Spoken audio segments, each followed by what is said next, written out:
Mahintay na update hanggang ngayon.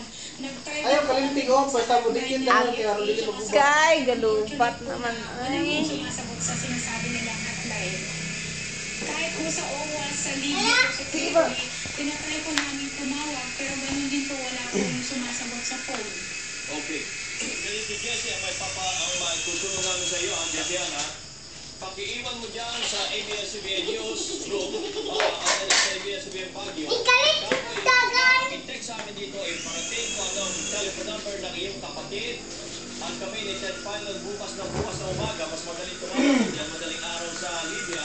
Doon namin tatawagan ang kapatid mo para malaman natin kung ano ang tulong na may bibigay ng ating pamahalaan o kung sino ang pwedeng tumulong sa kanila.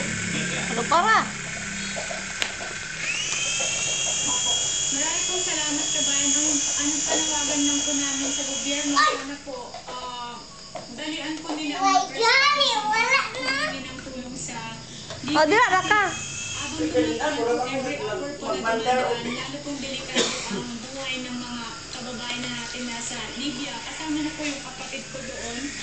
So, sana po naman ang gobyerno, sincere sila na Wala naman sumog, eh. nasa Tingnan di ka padayan kung gambal ni Bibi kay narang-arang ka adto. hinihingan ng tulong. Tayo lang po na nandito sa Pilipinas. Ano para, Bi? Sige, paano na ko? May maling nga usap ko pilya mo doon. Ah?